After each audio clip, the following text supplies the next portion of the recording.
Hello everyone, welcome back. So we're going to be solving more questions on bearing. So as you can see, the question is already displayed there. The question says a man leaves A and treks 4 kilometers on a bearing of 079 degrees to B. He changes direction and treks further 3 kilometers to C on a bearing of 169 degrees. How far is C then from A? So before we solve this question, we have to first of all sketch what we have to avoid unnecessary mistakes. So the first thing we are given is that a man leaves A and treks 4 kilometers on a bearing of 79 degrees. So I'm going to sketch that first. So let's assume that this here, my 79 degrees should be on the first quadrant. So it should be here. So this here is my 79 degrees. And they said he treks 4 kilometers. So let's assume that this is my 4 kilometer. And then after traveling this 4 kilometers, he got to the next point. And now then again, they said he changes direction and treks a further 3 kilometers to C on a bearing of 169 degrees. So 169 degrees should be in the second quadrant. So let's assume that this here is my 169 degrees. He treks 3 kilometers. So 3 kilometers should be shorter than this. So I'm having my 3 kilometers here. And then this here is my A. And then this here is going to be my C. And they asked us, how far is C then from A? So I'm going to be connecting these two. So if I connect it, this is what I have. So we are looking for this point. Let me call it X kilometer. So we are looking for X kilometer. And from the question, they say that this point is 69 degrees. And if this here is 169 degrees, it means that, as we already know, this point here is 90 degrees. So if I should do 169 degrees minus 90 degrees, I'm going to be having 79 degrees, which means that this space here is 79 degrees. And if I have 79 degrees here, remember that these two should sum up to 90 degrees because they are complementary angles. It means I'm going to be having that 90 degrees minus 79 degrees is going to be giving me what should be here. And 90 degrees minus 79 degrees should be 11 degrees.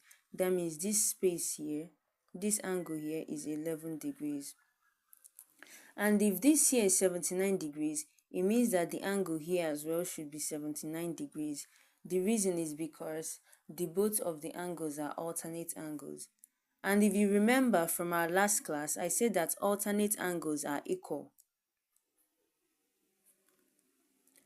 So since they are alternate angles, whatever we have here, we should as well have it here, which is how we got 79 degrees. That means the sum of the two angles here is 90 degrees. And when I talked about triangles, I told us that when a triangle has 90 degrees as the value of one of its angle, it means that it is a right-angled triangle. So this triangle here is a right-angled triangle. So now, since we've known all of these facts, we can now use the information that we've gotten to find the value of this place. Remember, in our previous class, we did Pythagoras theorem. And I told us that Pythagoras theorem only works for a right-angled triangle. So now this here is a right-angled triangle. If I'm to sketch it out, it means that I have something like this.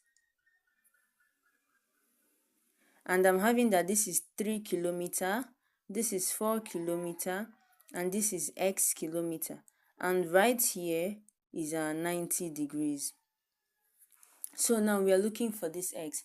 And Pythagoras theorem states that the sum of the square of these two parts is equal to the square of this one.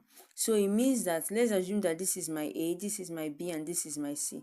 It means that 4 kilometers squared plus 3 kilometers squared is going to be equivalent to x kilometer squared. Now 4 kilometers squared is going to be giving me 16 kilometers squared. 3 kilometers squared is going to be giving me 9 kilometers squared. Sorry, this should be in brackets to avoid confusion.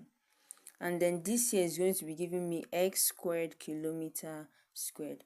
Now we add these two together. 16 kilometers squared plus 9 kilometers squared is going to be giving me 25 kilometers squared.